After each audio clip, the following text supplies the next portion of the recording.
स्मृति तुम्हें श्रावण राति देखा जाती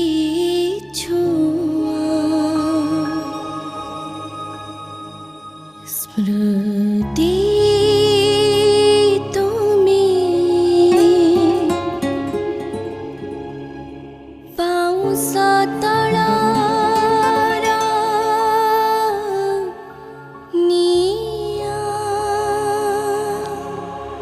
अवचेतन आख्यागरे पट्टचित्र परी नाची उठे सही अभुला दिन। मते सही दिन गुड़ी फेरी जावाकू बाध्य करे। मु मध्य रही पारेनी, भावना रे फेरी जाए। आखिआगरे आपे आपे जीवंत परी उद्भासित हेबाकू लागे आम महाविद्यालय एवं महाविद्यालय रे बीतीथिबा अजस्र स्मृति। देखा जाती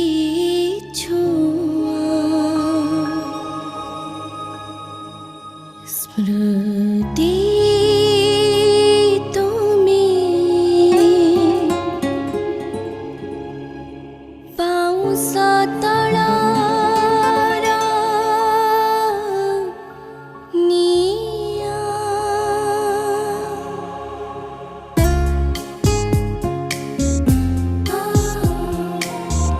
कल्पनार तीव्र स्रोतरे देखा लगे अपरूप सौंदर्य भरा आम महाविद्यालयर शांत शीतल कांत कोमल परिवेश।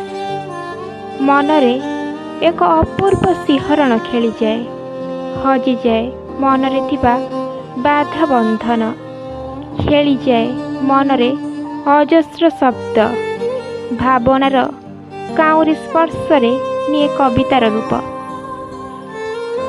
सेई सुश्यामल भरा सौंदर्यमयी हास्यमयी लास्यमयी सबुज बनानी साजे मो काव्य नायिका, साजे मो प्रेमिका। मु ता प्रेमरे विहल। सतरे मते एमिति लागे जेमिति ए महाविद्यालयर प्रांगण देशरे थिबा फूल लता प्रकृति राणी मो सहित कथबार्ता हेउछंती। सतरे जीवंत चलचंचलमयी प्रकृति राणी। हाँ, से ही मोर प्रथम प्रेम। हाँ, से ही प्रकृति राणी कहे, फेरिया फेरिया शुभ्रा, तू बहुत किछि छाड़ी जाइछु। फेरी आसिले पाइजिबु तू सबु किछि। मु फेरी जाए अतीतर द्वार देशकू। हृदय रे प्रतिध्वनित हेबाकू लगे गुरुजी एवं गुरुमांकर उपदेशवाणी। गुरु में संसार समाया, उनका है आशीष पाया। प्रभु ने खुद से भी ऊंचा गुरु का है स्थान बताया। ये गुरुवर तो ज्ञान के सागर है। मने पड़ी जाए ठीक से दिन जो दिन मु युक्त 3 ओडिया भाषा साहित्य विभागर छात्री रूपे नाम लेखाई ता परे परे प्रथमे जाइथिली महाविद्यालय को। से दिन थिला मो मनरे अजस्र डर आउ अजस्र भय। से डर मत स्तब्ध एवं निशब्द करि देई थाए।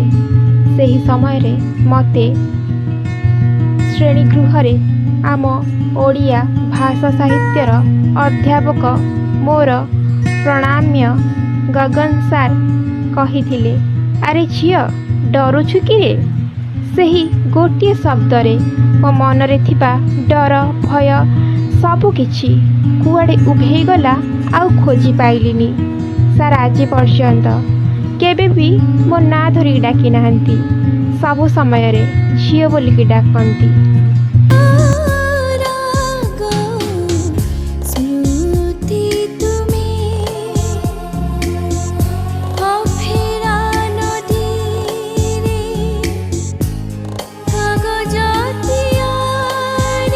ସାର୍ଙ୍କ ଆଖିରେ ସମସ୍ତେ ସମାନ। ସେ ସମସ୍ତ ଛାତ୍ରଛାତ୍ରୀଙ୍କୁ ନିଜ ପୁଅ ଝିଅଠାରୁ ବି ଅଧିକ ଭଲ ପାଆନ୍ତି ଏବଂ କୁହନ୍ତି କେହି କେବେ ଦୁଃଖରେ ରହିବନି। ଯିଏ ଯେକୌଣସି ଅସୁବିଧାରେ ଥିବ ମୋତେ କହିବ। ଆଉ ସବୁ ସମୟରେ ଗୋଟିଏ କଥା କୁହନ୍ତି, ଯେଉଁ କଥା କି ମୋତେ ବହୁତ ଆକୃଷ୍ଟ କରିଥିଲା। ସେହି କଥାଟି ହେଉଛି କେବେ ଗର୍ବ ଅହଙ୍କାର ନିକଟକୁ ଯିବନି, ତାଠାରୁ ବହୁତ ଦୂରରେ ରହିବ। ଆଉ ଗୋଟେ କଥା ମଧ୍ୟ କୁହନ୍ତି, ମନ୍ଦିରରେ ଭୋଗ ଠାକୁର ଖାଆନ୍ତିନି। ଯଦି ତୁମେ ମନ୍ଦିରକୁ ଯାଉଥାଅ, ବାଟରେ କୌଣସି ଭୋକିଲା ଲୋକକୁ ଦେଖିବ, ତାକୁ ସେ ଭୋଗ ଖାଇବାକୁ ଦେଇଦେବ, ଦେଖିବ ଭଗବାନ ନିଶ୍ଚିନ୍ତ ରୂପେ ସନ୍ତୁଷ୍ଟ ହେବେ। କେବେ ଦୁଃଖୀ ଗରିବଙ୍କୁ ନିରାଶ କରିବନି। ଏହି କଥା ସବୁ ଆଜି ବି ବହୁତ ମନେ ପଡ଼େ। କିଛି ପାଠ ପଢ଼ାରେ ଅବହେଳା କଲେ ସାର୍ ବହୁତ ରାଗନ୍ତି। ରାଗିକି କୁହନ୍ତି ତୁମେ ସମସ୍ତେ ଫେଲ୍ ହେବ। ଆମେମାନେ ମନ ଦୁଃଖ କରିକି କହୁ ସାର୍ ଆପଣ ତ ଆମକୁ ଅଭିଶାପ ଦେଉଛନ୍ତି। ସାର୍ ସାଙ୍ଗେ ସାଙ୍ଗେ ହସି ହସି କୁହନ୍ତି ନାହିଁ ରେ, ହଁ ମୁଁ ଅଭିଶାପ ଦେଉଛି। ଆମେମାନେ କହୁ କାହିଁକି ସାର୍? ସାର୍ କୁହନ୍ତି ନାହିଁ ରେ, ମୋ ଅଭିଶାପଟା କ'ଣ ଜାଣିଛ? ସେଇଟା ହେଉଛି ତୁମ ପ୍ରତି ମୋର ଆଶୀର୍ବାଦ। ଆମେମାନେ ଜାଣିଛୁ ସାର୍, ଆପଣଙ୍କ ଆଶୀର୍ବାଦରେ ଆମେ ଆକାଶର ବକ୍ଷ ଚିରିପାରିବୁ।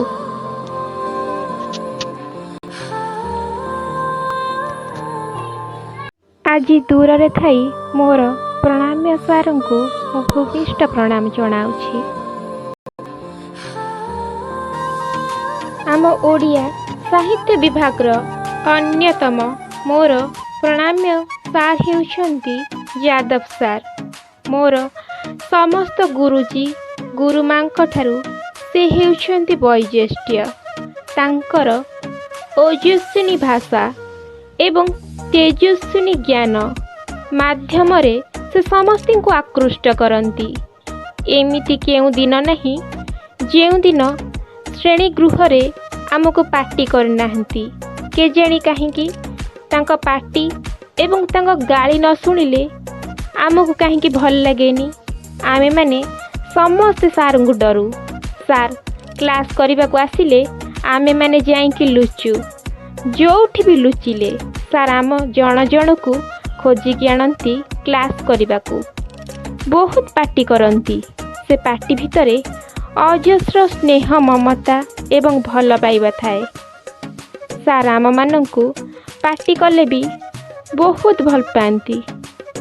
ଆମର ପାଠ ପଢ଼ାରେ ଅବହେଳା ଦେଖି ସାର୍ ଗୋଟେ ଉକ୍ତି କହନ୍ତି, ତାହା ଆଜି ବି ମୋ ମନରେ ପ୍ରତିଧ୍ୱନିତ ହୁଏ।